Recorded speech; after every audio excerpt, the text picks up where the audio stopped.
Olá, raça eleita, povo de propriedade exclusiva de Deus.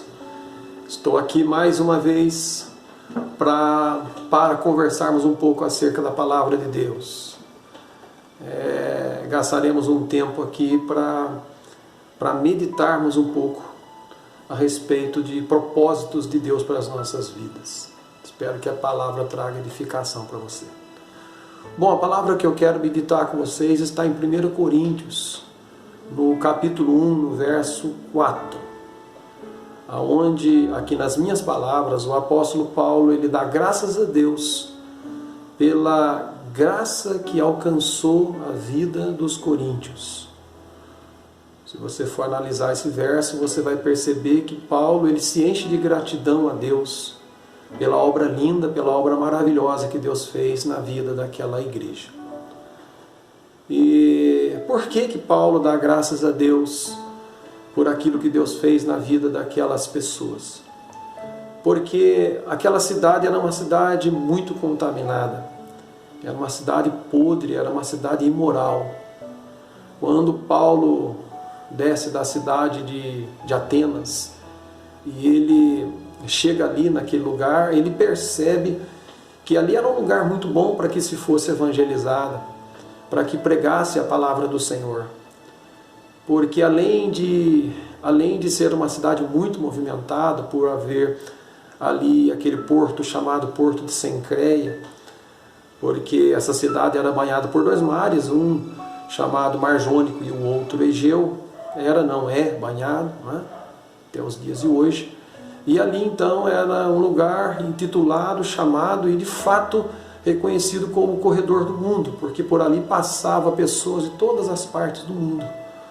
Paulo, quando chega ali, ele se depara com esta condição da cidade, também por ser uma cidade nova não no sentido de ser da sua fundação, mas no sentido de estar sendo reconstruída naquele tempo, porque a cidade antiga havia sido destruída, e Paulo então vê nisso a possibilidade de permanecer ali. Ele permanece ali por 18 meses, instruindo aquela igreja e fundamentando e fortificando-a na palavra, ao ponto de, a partir do versículo 4 até o versículo 7 desse mesmo primeiro capítulo, você perceber que o apóstolo ele agradece a Deus, porque o Senhor, além de salvar aquele povo, o Senhor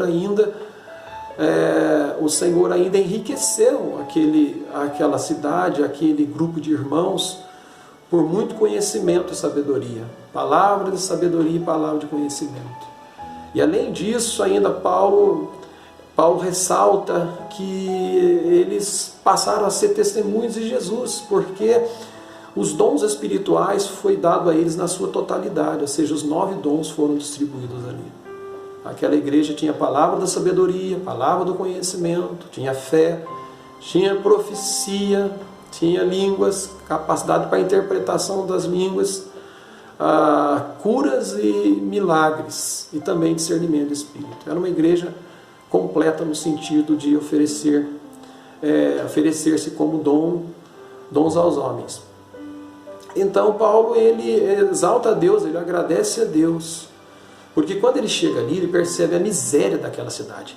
Ele nota que aquela cidade era uma cidade, como eu já disse, uma cidade impura no que diz respeito à sua sexualidade.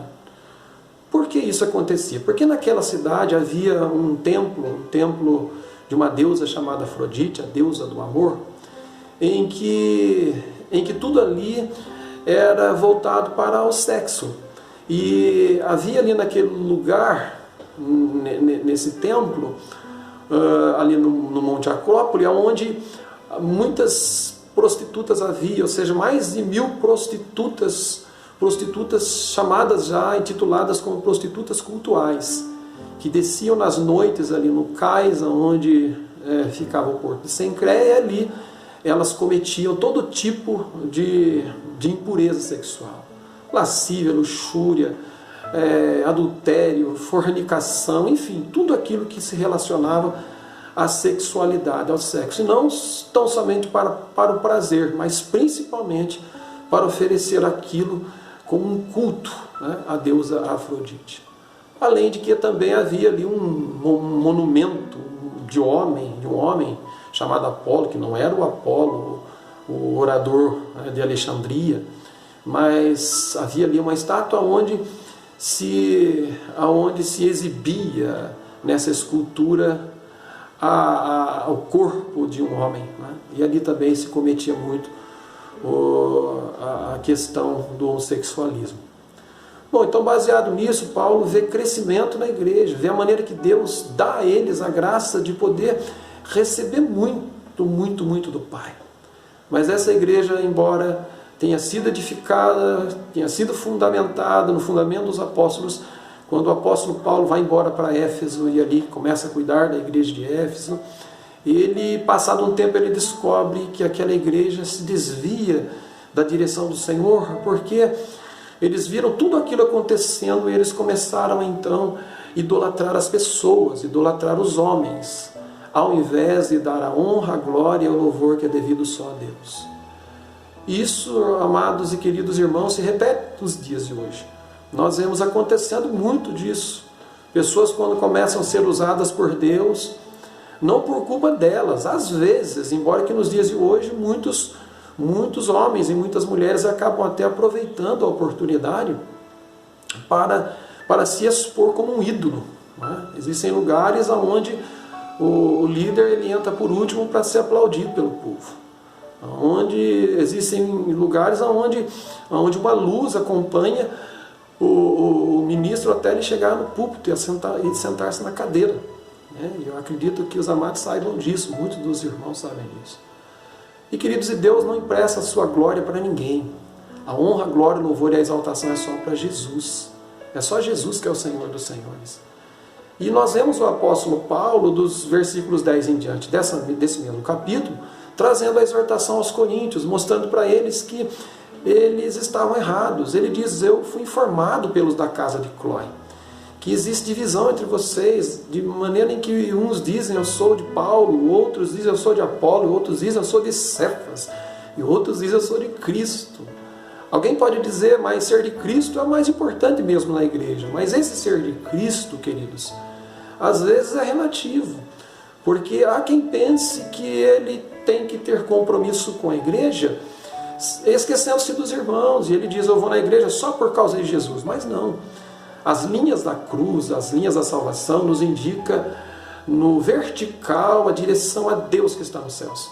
Mas no horizontal nós abrimos as braças da cruz e nós abraçamos as pessoas. E a nossa vida tem que ser cumprindo os 2 mandamentos, que é amar a Deus sobre todas as coisas e ao nosso próximo como a si mesmo. Eu quero deixar essa mensagem para você, para que não se desvie dessa direção de que só Jesus Cristo é o Senhor. No capítulo 3 dessa mesma epístola, o apóstolo Paulo vai falar que ele plantou, Apolo regou, mas foi Deus que deu o crescimento. Ele reforça a tese de que nós não podemos cometer esse pecado de idolatria. Infelizmente existe a idolatria cristã e eu gostaria de que você meditasse nisso, que você analisasse direitinho a respeito deste fato. Os nossos líderes, os nossos pastores, aqueles que estão à frente do trabalho, do ministério, aqueles que são levantados no mundo gospel para cantar bonito, eles são levantados para glorificar a Jesus. Mas toda a glória pertence ao Senhor dos Senhores. Que essa mensagem traga edificação para a sua vida, que você seja abençoado em nome de Jesus. Eu te abençoo, até um próximo vídeo, se Deus assim nos permitir. Seja abençoado.